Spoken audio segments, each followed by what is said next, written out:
कर्ण चला सम्रांगण में अर्जुन का तेज परखने, कुरुक्षेत्र में स्वाद युद्ध का चखने और चखाने, शूरवीर राधेय चला अब रण कौशल दिखलाने। महावीर जब रथ पर चढ़कर समर भूमि में आया, पांडव सेना पर घिर आई भय की काली छाया, माधव के अतिरिक्त न समझा कोई कर्ण की माया। केशव बोले सुनो पार्थ तुम समय न व्यर्थ गवाओ, विजय चाहते हो तो पहले अपना बाण चलाओ। दुर्योधन आया है करने मानवता का मर्दन, किंतु कर्ण की मुट्ठी में है मैत्री का प्रण पावन। कर्ण खड़ा है दुर्योधन के प्रति कर्तव्य निभाने, युद्ध भूमि में दानवीर आया है कर्ज चुकाने। सूर्य पुत्र यह शूरवीर किंचित भी नहीं झुकेगा, इसके बाणों का अंधड़ अब तुमसे नहीं रुकेगा। अग्निकुंड में घृत समान वो युद्ध को नवस्वर देगा, आज विजय का दुर्योधन के मस्तक पर धर देगा। आप यहाँ मुझसे दान प्राप्त करने आई थी ना माता, मैं आपको एक दान देता हूँ।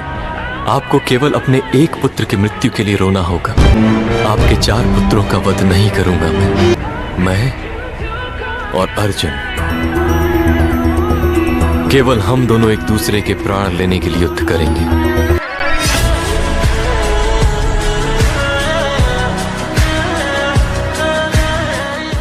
कि अर्जुन की बातों को सुनकर भानुपुत्र यह बोला, मैंने जिसको योद्धा समझा निकला बालक भोला। भुजबल स्वामी शब्दों से अरियों को नहीं डराते, योद्धा अपने पौरुष का यूं गौरव नहीं गिराते। युद्ध भूमि में परखा जाता रण का कौशल सारा, समरांगण ही तय करता है कौन काल से हारा।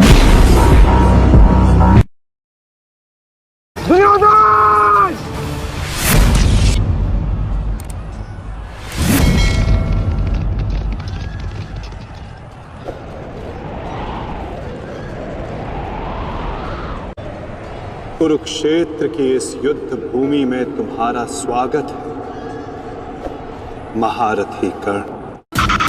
आंख मूंद कर देख रहा है, साथ समय के खेल रहा है। महादेव महाएकाकी जिसके लिए जगत है झांकी, जना में गंगा चांद मुकुट है, सौम्य कभी कभी बड़ा विकट है। आग से जन्मा है कैलाशी शक्ति, जिसकी तरस की प्यासी है प्यासी। राम भी उसका, रावण उसका, जीवन उसका, मरण भी उसका। पांडव है और ध्यान भी वो है, अज्ञानी का ज्ञान भी वो है। इतिहास जब भी सबसे सुरमा योद्धा का नाम लेगा तो वो होगा कृष्ण के चहेते अर्जुन का। लेकिन वही इतिहास ये भी जानता है कि एक और योद्धा भी था जिसके बाणों में अर्जुन को टक्कर देने की ताकत थी, और वो योद्धा था सूर्य देव का पुत्र कर्ण। सूर्य की किरणें जब युद्ध के आरंभ की घोषणा करती और उनके तेज से बल पाकर जब कर्ण के बाजू धनुष को थामते, तो उसके धनुष से निकले हुए तीर मौत बनकर बरसते। लेकिन फिर भी उस दानवीर ने उन्हें कवच और कुंडल देकर महाभारत के युद्ध की काया पलट दी।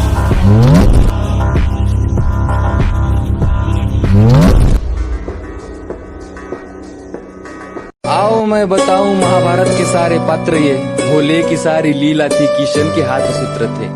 बलशाली बताया जिन्हें वो सारे राजपुत्र थे, काबिल दिखाया बस लोगों को ऊंची गोत्र के। कि सोने को पिघला के डाला शोण तेरे कंठ में, नीची जाति होके किया वेद का पठन तूने। यही था गुणा तेरा, तू सारथी का अंश था, तो क्यों छिपे मेरे पीछे, मैं भी उसी का वंश था।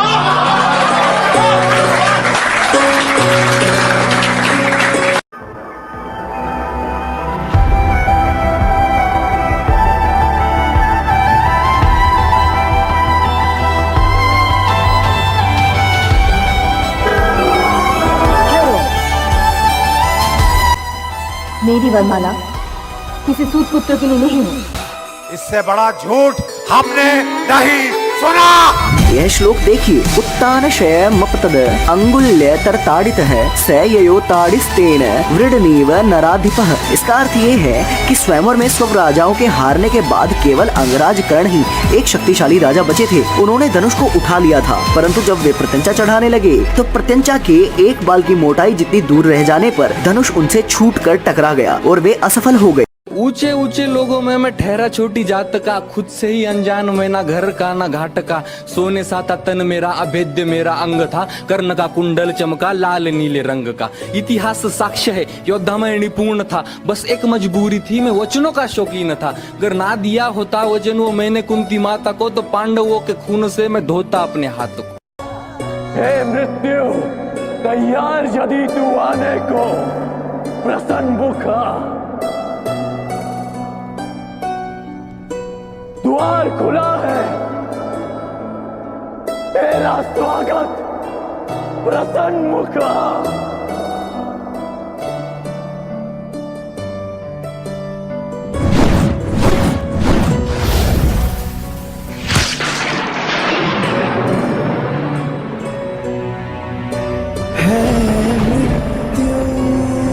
मैंने पहली बार जीवन में किसी से हाथ जोड़कर प्रार्थना की थी। मैंने तुमसे प्रार्थना की थी युधिष्ठिर। स्मरण है या भूल गए? राजकुमार युधिष्ठिर, आपका अवश्य यही सुझाव होगा। मुझे कुछ भी कहने का अधिकार नहीं कर्णभोजन। मैंने दोबारा तुमसे प्रार्थना की।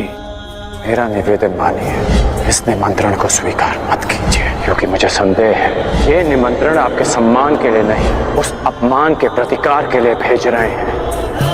परंतु तुमने मेरी प्रार्थना नहीं सुनी, उसे अस्वीकार कर दिया।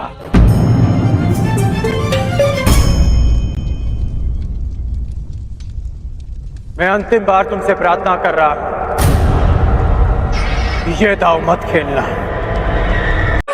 दोस्ती का सबसे बड़ा मिसाल अगर देखिएगा तो कर्ण और दुर्योधन का शायद ही ऐसा मिसाल मिलेगा। कर्ण को पता था कि हम मरेंगे, लेकिन उसने कहा था कि मरने को कल छोड़ो, आज मर जाएंगे, लेकिन दुर्योधन को ना छोड़ेंगे। कृष्ण भगवान का ऑफर लेके आए थे उनके पास। कितना समझाए थे कृष्ण भगवान कि चल जाओ, वहां पे कुंती तुम्हारी अपनी ही माता है। तो कहे थे कि अपनी माता है, जो समय मेरा उम्र था कि माँ की छाती से लग के दूध पीने का, हमको गंगा में दहा दी। और आप बात करती है कि आज युद्ध आया है तो हम उनके बेटा हैं। हाँ, हमको जब मरने के लिए छोड़ दिया तो दुर्योधन ने पाला था। आज दुर्योधन को कैसे छोड़ देंगे? कृष्ण भगवान आप युद्ध का ऐलान कर दीजिए, जिएंगे तो दुर्योधन के लिए।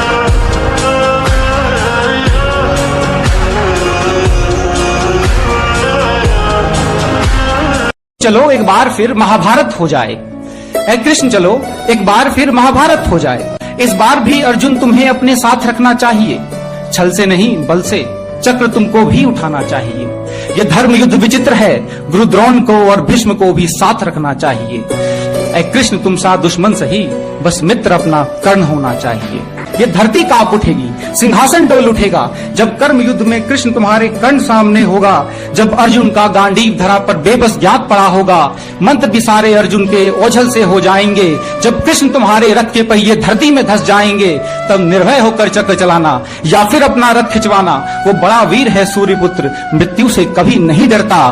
तुमको वार तो करना होगा, वो निहत्थों पे वार नहीं करता।